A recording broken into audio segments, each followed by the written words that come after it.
Well, welcome back to the third leg of our Sunday night prime times here on KOFO, your home and away voice of the Royals. Played earlier today, as well as for your Braves. We had that great women's flag football championship game yesterday at 3. I got to be stadium announcer while our own Blake Griffin was doing radio play-by-play. Absolutely wonderful. Also for the Ottawa Cyclones, we are that home and away voice. Caraming on the East Central Plains, your country music giant here, as well as your beacon from 1220 AM, 103.7 FM. Listen live always on KOFO.com, and all of our programs put up on podcast. Thanks to everybody listening in tonight from Franklin, Anderson, Miami, Osage, Douglas, and Johnson counties.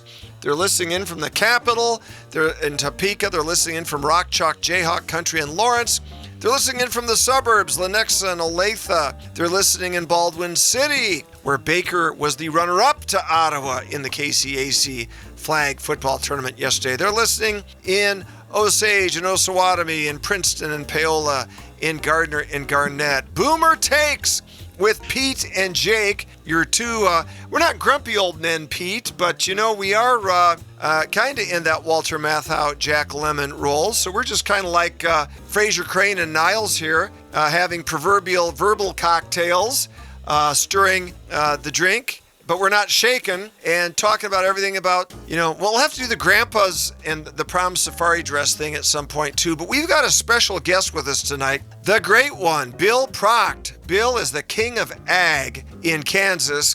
Bill is the head of East Kansas Agri-Energy, that wonderful ethanol renewable fuels plant just south of Ottawa here in Garnett. And folks, he's got a treasure trove of ag info. He does so much for us to promote the industry. It's lean, it's clean, and it's green. It's energy for a strong America. And Bill, of course, is so tied in with FFA and 4-H, and he's an ambassador for ag here in Kansas when he goes to D.C. to talk with the high and the mighty. And Bill, it's great to have you cross-pollinating here on our show. Now, not everyone will remember this, but this cross-pollination tonight, I think it's kind of like when the cast from the Beverly Hillbillies would also show up on Green Acres and Petticoat Junction. We've got you from the Ag Show now over here on Boomer Takes. Welcome, Bill. Well, glad to be part of the group, and hope the cross-pollination works well.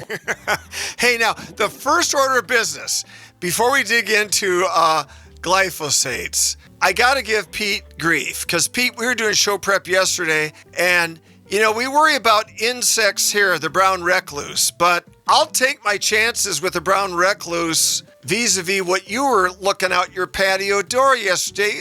Explain this for our radio audience. Paint a tapestry with bold colors for me yesterday. Well, it's about 9 or 10 feet long. It was a big gator just right outside our back. Now, how can you live with like 9-foot-long alligators when you got toddlers and dogs in backyards? Are you guys crazy? What is going on down there? Probably a little bit, but okay, so here's a question for you. How many people per year are killed by alligators in the United States? I'm going to say it's less than 10. I'm going to say it's less than 5. Let's see if Bill Proct can beat me. I'm going to say 3. Bill, you have at it. I would say more than 3. Okay. Yeah. Less than 10. It's actually less than 1. It's about 0.5 per year is what it works out. Seriously. And I think we had one not too long ago. A woman was walking her little dog by a pond, and a gator came up to grab the dog. She was able to get the dog away from the gator, and then the gator went after her and dragged her into the pond and killed her. Oh, my goodness. So, it's like, but they're afraid of us. I sent you that video. The alligator's best use is shoes, Pete. I'm sticking with that, and maybe meat for crocodiles. As soon as we went outside, that gator jumped in the pond. So really, yeah, they're afraid of us. But interesting, unless they're really hungry. Anyway, yeah. Unless they're really hungry. Bill, would you trade some of these wild bulls for crocodiles and alligators?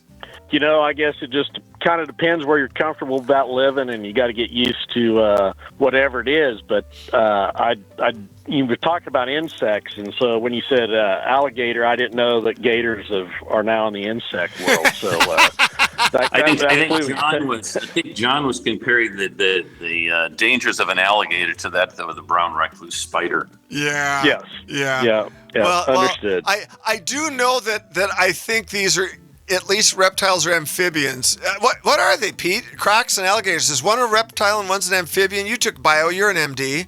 The reptiles. Okay. So, well, aren't they amphibious? Can't they go in the water and out of the water? I thought that was amphibious. They're amphibious as well. Oh, okay. That's good. But the question is, are they amphibious reptiles or are they reptilian amphibians? That is the question. We could ask ChatGPT.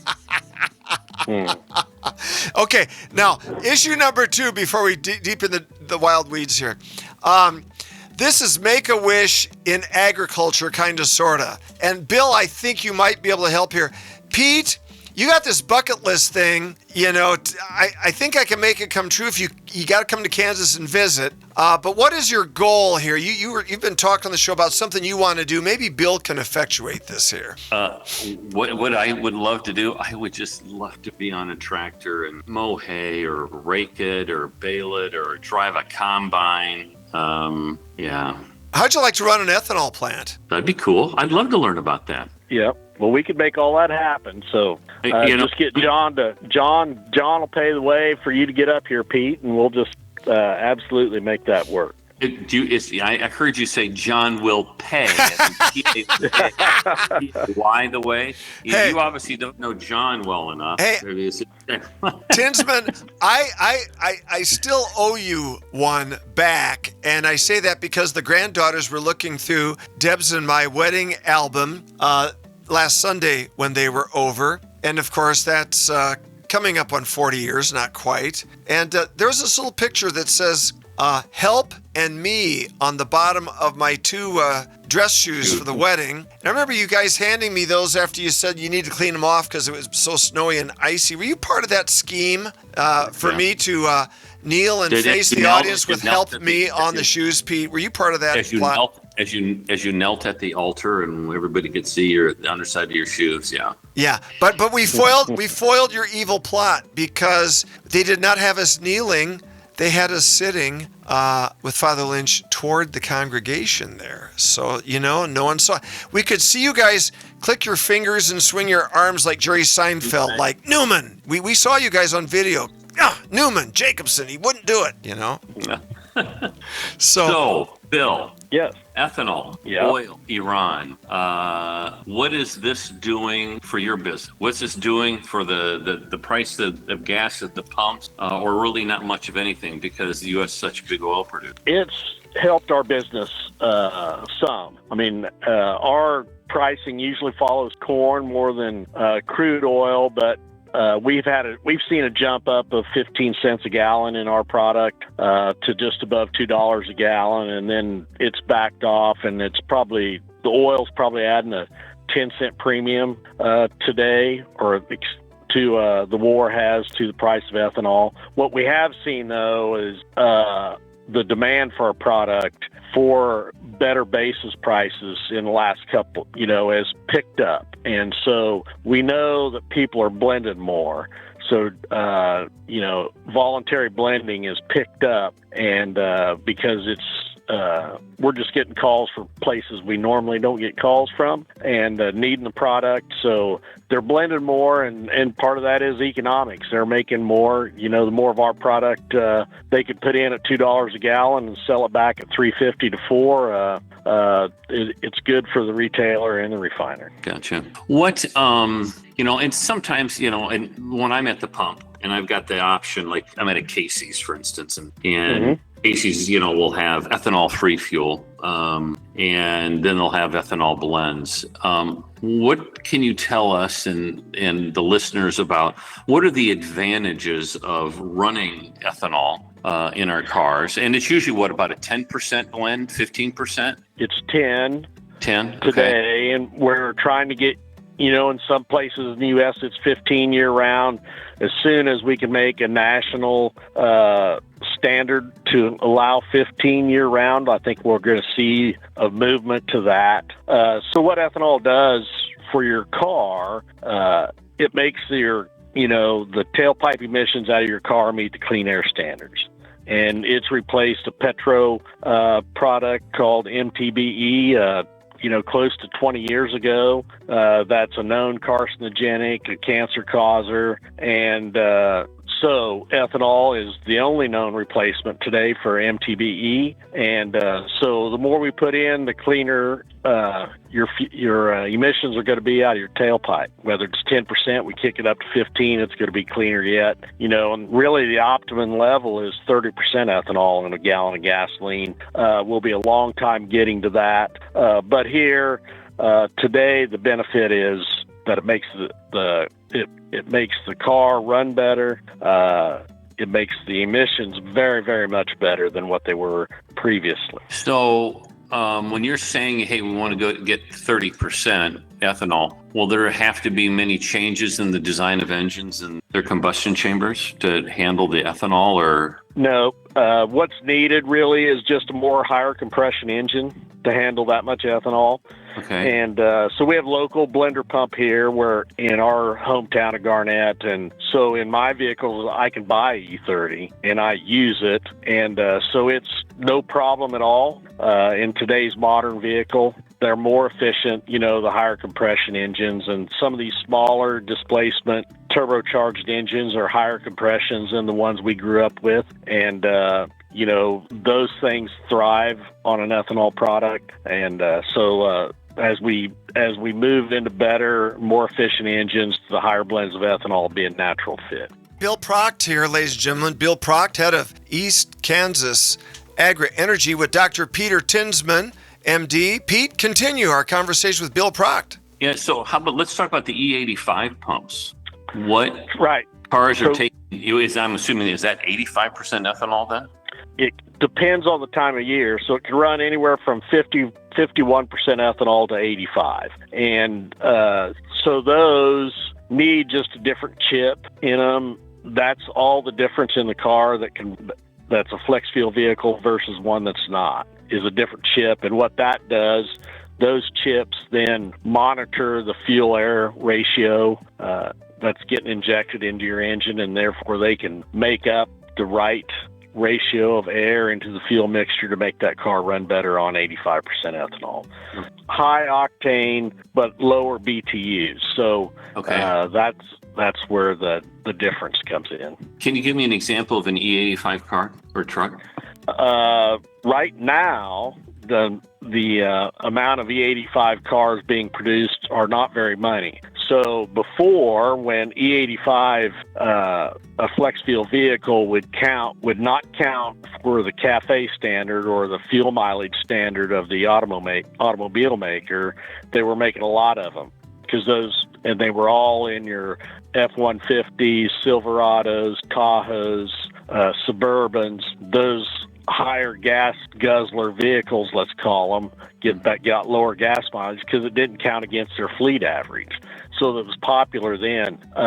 That's no longer the case. And so they're harder to find, although General Motors now I think has 4 models that are flex fuel. Ford might have 1. And so we'd like for that to increase as well. But they've got to have an incentive to do that, and the autos have not been so far grasping onto it without the CAFE standards being adjusted. Let's take this one step further. When you look at, let's say, maybe the current administration, Trump administration, pulling back, regulations and that sort of thing, getting away from some of these standards from what I've been hearing on the news, are they saying, hey, listen, we don't have to worry about getting a certain amount of miles per gallon? Or some of the things the Trump administration want to do, is it potentially harmful to the ethanol industry or helpful? I think it's helpful because of, for our industry to thrive, we have to have demand at the pump, no matter what the mixture is. Okay. And so we need a gallon going through the hose, getting into the car pickup. So that part of it, and they're relaxing the CAFE standards, the fleet standards, which needed to be, I think, the Biden administration, they had them 2 levels that the automakers couldn't get to without selling a lot of electric cars, and therefore their mileage standards, turned into a mandate for an electric car. And the country wasn't ready for that. And as we've seen it to where it's more supply and demand for an electric car, the popularity of the electric vehicle is waning. Okay. So, all right. So let's kind of segue this into glyphosate. Mm-hmm. If you said, if what happened in our country, if we were like, hey, no more glyphosate, we're not going to use this. And obviously this kind of a debate on how safe it is and does it cause cancer and blah, blah, blah. What would it do if we got rid of glyphosate? What would it do to a yield per acre for corn? And then obviously how would that affect ethanol production and the cost? For corn, it would affect, I don't know if it's going to affect the yield per acre tremendously. We don't have a good substitute for glyphosate, but we were able to kind of control weeds before it got here. And remember, it's been around since the mid-'70s. So, and there are many weeds that have, gone resistant to glyphosate. So, but when you're growing corn gets planted early enough and it canopies enough, glyphosate's probably not your main herbicide in your cornfield. But anyway, farmers are still using it. It is necessary for some items, but I don't think it would affect the yield. I don't believe it would.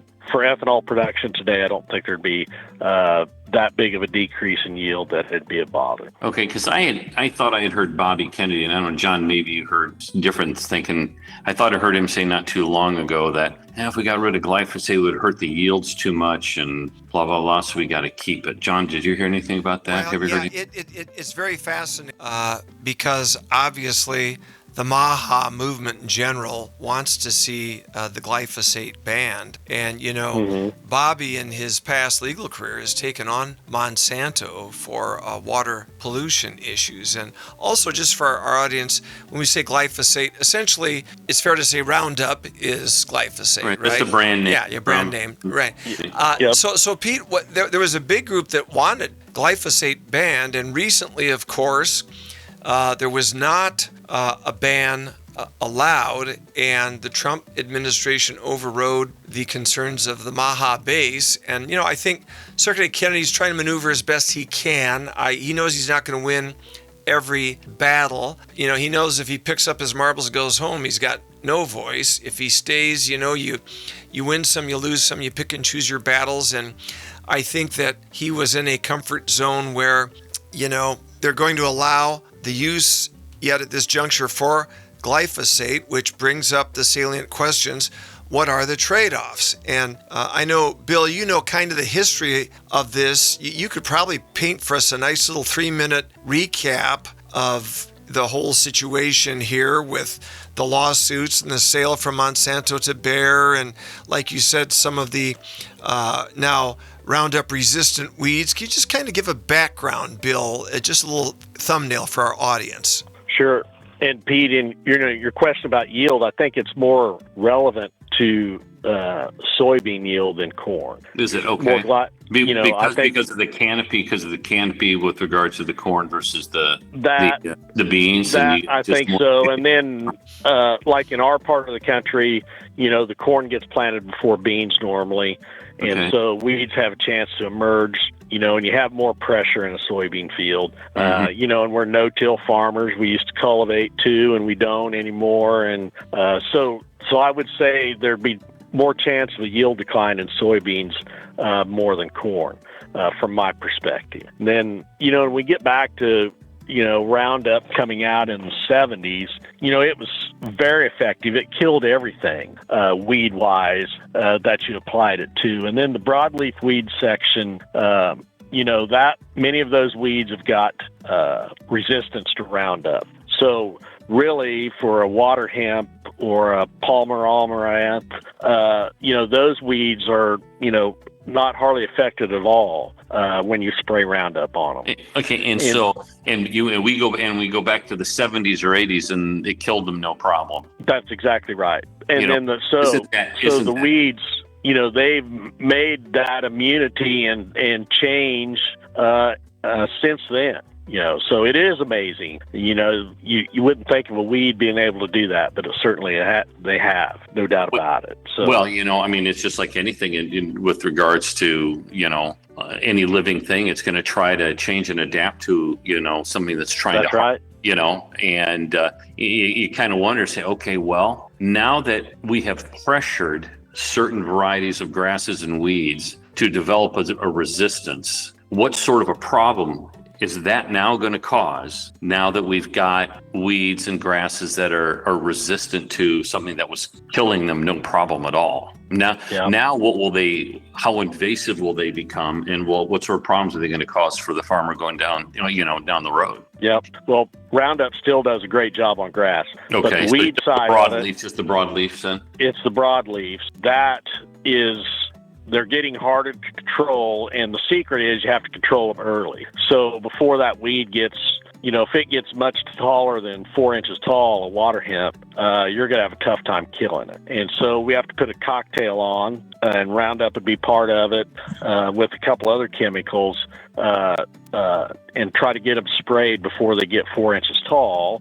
And then, the secret to that then of season-long control is hopefully your bean can canopy soon after that application, and then that keeps the weeds down. And then you also put a herbicide on, what we call a residual herbicide on, that you'll spray the same time you plant your beans. And that's where you get most of your control today, is from these residual herbicides that are applied to the soil, and then they keep the weeds from germinating. Okay, so they're kind of basically a pre-emergent sort of a thing that's killing the weed. That's right. Yeah. And then you use your Roundup in your cocktail to get, something that, that gets up and escape, or if you weren't able to get your pre-emergence put on in time or properly or whatever because of the weather, then you can use the other cocktails to try to control it. But if they get too big, then you're just you have really a mess then. And then you get this cocktail, and then these other chemicals. How are they affecting the corn and the beans? What sort of an uptake are you getting in the plant of these other things that's getting into, the seeds that are then fed? I think in soybeans you can see them that they, can burn the leaves on the soybeans. They recover pretty good. And in fact, some people will argue that, you stunt that soybean a little bit, that it will joint closer together. The pods of the beans will be closer together. And so even the stunning of the plant doesn't hurt anything. And I don't think it affects the yields too much. Interesting. Doc and Bill, let's go to the third rail here. There's obviously contention on glyphosate. Is it a carcinogen or not? A lot of people think it is. Some argue not. Bill, can you trace through kind of the history of the studies and the lawsuits and Monsanto Bayer real quickly for us, and I'll have Pete weigh in too. Sure. It's when Monsanto sold Roundup to Bayer, they knew, there had already been some lawsuits filed, and so there was a pot of money in the sale, that was for Bayer to use to defend itself, and then some of these settlements were quite substantial. But most of the settlements that you heard about, the initial settlements, almost every one of them has been appealed and reduced by tremendous amounts from the first shock value number that you heard. And then Bayer's won its fair share too. And so the EPA, the United States EPA, does not think that Roundup or glyphosate is a carcinogenic. There's only been one group, and it's a United Nations group, that said that it should be labeled as a carcinogenic. Even some studies from Germany and the UK have said that they do not believe that glyphosate should be listed as carcinogenic. So those things is where we're at today, and we have these lawsuits. The juxtaposition is, though, you've got these juries that deem otherwise, and so you've kind of got this bifurcation going on. You've got medical research that is mixed or perhaps not definitively conclusive on whether or not it is a carcinogen. Trial by jury, you've got juries coming up with awards. Pete, you're an MD, and this is not a medical advice show at all. And that wasn't your area. You delivered babies, but you're an interesting hybrid, Pete. You're an MD. You've done medical missionary work from everybody from the Catholic groups to Franklin Graham's group. You've gone to South America and done this. You're also come from an ag background, your family in ag chemicals, ag fertilizers. Your thoughts on the carcinogenic, yay or nay, on this with glyphosates, Pete? Well, obviously I don't have the exact answer. I mean, to say, it absolutely is or it absolutely isn't. You got to look at all the toxins that we are exposed to day in and day out in the air and the water and our foods, blah, blah, blah. Back in 2014, 2013, started raising bees. And I said, I want to have bees because I had read an article in a psychology journal where they had done a study they had about 5 beehives, I think, and one hive they fed them sugar water, and the other 4 they fed them sugar water laced with Roundup, and the amount of Roundup in there was less than what the EPA said was, dangerous, for humans. And every hive that had Roundup laced in the sugar water, those hives all collapsed. Either the bees died or they went away and they never returned, thinking that, is this a neurotoxin? Is it messing up with the internal GPS of the bee and it couldn't find its way back? And so that was kind of their theory, is it leading to neurologic diseases? And like a lot of studies say, more studies are needed to clarify things. Fascinating, guys. Guys, we're coming up on our half hour. You know what I like about this format? It's a free exchange of ideas. And guys, I appreciate Pete and Bill, their takes on this. So Bill, right now, the landscape is such, it looks like there will be continued use of Roundup for the time being. What is the status of the fertilizer industry right now? And circling back to Dr. Tinsman's original question, is this Iran skirmish militarily, does this affect our fertilizer input costs? It certainly has. It's probably raised them here about 20% for nitrogen, less than other parts of the world. And is that a true, Bill, let me just, is that a true supplier demand issue, or is there some gouging going on here that you see sometimes with these little choke points? Go ahead, elaborate, revise, and extend. Well, I think we might be seeing a little bit because we're at the end of the planting season here, and I would bet that just as soon as all the corn's in the ground, we'll probably see a nice 20% reduction in fertilizer prices. Fascinating. Other parts of the world, it has doubled, but they are more, they're more dependent on exports out of that region than the U.S. is. And when the war started, there was a lot of fertilizer stockpiled already in the United States, nitrogen in the United States for corn, anhydrous ammonia, which is all made here, is, the choice of most farmers for that. And so that part of it has been beneficial for us, that most of it was put on in the U.S. before the war started. Yeah, and I asked my brother the question, how will the war affect their pricing? It's absolutely pressured things, without a doubt. Fascinating. Yep. And I just asked him that the other day. Anhydrous ammonia is not what they do. That would be a competitor for them. Right. Right. So, but in a lot of that, that comes from natural gas, doesn't it? Isn't that its production from natural gas? Yes, anhydrous is. That's correct. Yeah. Right. So, guys, and it's cheap. Yeah. And it's yeah.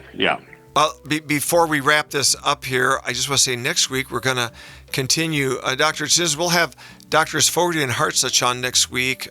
They've got some opinions on glyphosate. They are aligned with the MAHA movement. Be curious to get their takes. I think they're a little more aggressive than we have been on the problematics health-wise of glyphosate.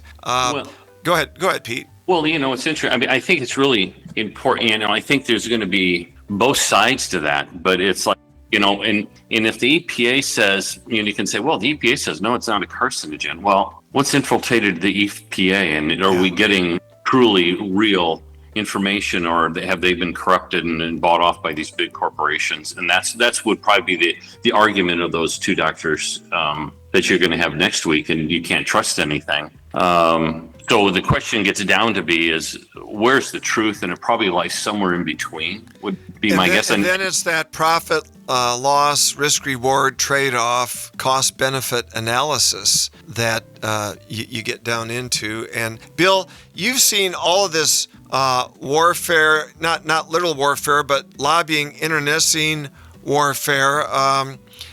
Who's got the upper hand right now? The oil barons in Texas or the ethanol guys in the Midwest? Who is the president? Who's the president? Does he have both their backs, or who's got the upper hand right now in D.C.? And is that because of certain senators or the ag department tilt? Where are we at here? I'll give you the final word on our show today.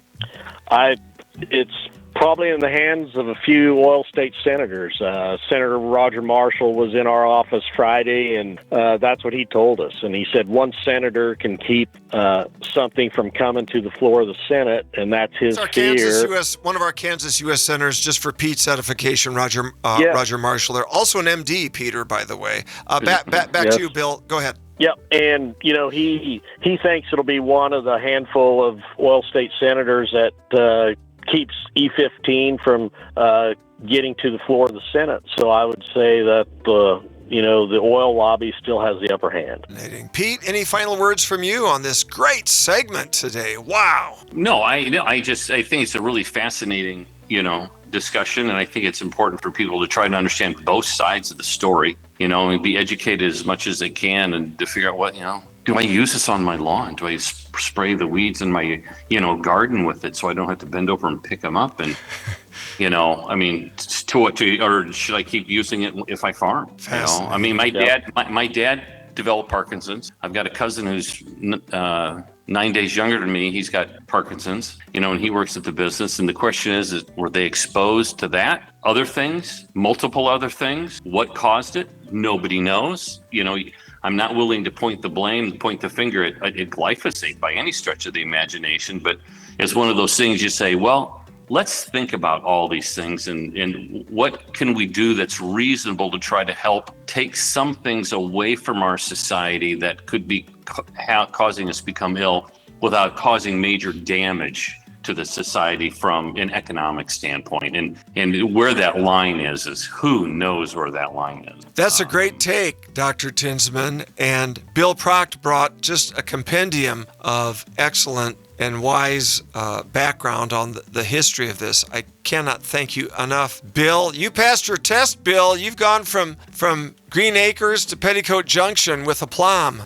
Yep. All right. Yeah, Bill, thanks a lot. We got a ethanol plant not too far from where I live in Iowa, in Dyersville. Do you know any of the guys that work there? You know that plant? I'm sure I do, but I can't recognize right off the top of my head. I know Bill. Okay. Bill knows everybody in Iowa, though, pretty much, Pete, because he's legendary among Justin Schultz and the guys that run the ethanol plant just south of Council Bluffs, Iowa. So these guys, these are great ambassadors for our agribusiness men. Well, I would love to come and see an ethanol plant in Kansas. Well, you fly into Kansas City, and we're just a little more than an hour away from the airport in Kansas City, and we'd be glad to host you. And Billy wants to drive a tractor or combine. We got to make that happen, too.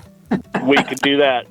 Come this September, October, and we'll set you right up. All right, guys. I'm going to take you up on that. He will. He will do that. And we want to thank our special guest, Bill Proct. For Pete Tinsman, yours truly, John Jacobson, on Mighty KOFO 1220, 103.7 FM. This will be up on podcast. You can always listen to us live on KOFO.com, where you want to continue to monitor the weather, as, my goodness, it's not even May yet, and it's been an adventure upon adventure here the last 2 weeks. Stay tuned to KOFO. That's why 2/3 people have already viewed our coverage on Facebook, our KOFO News updates there. For Pete and Bill and Sean Torres, my engineer, John Jacobson saying, grab that podcast on KOFO.com, Boomer Takes with Pete and Jake, and also grab the East Kansas Agri-Energy Ag Talk Report featuring Bill Proct, also on the podcast, soon to debut on a weekday night with a special episode later this evening. Guys, be safe, be smart, be good, be strong, love Jesus Christ, and God bless us, everyone. Till we meet again next week. Bye-bye.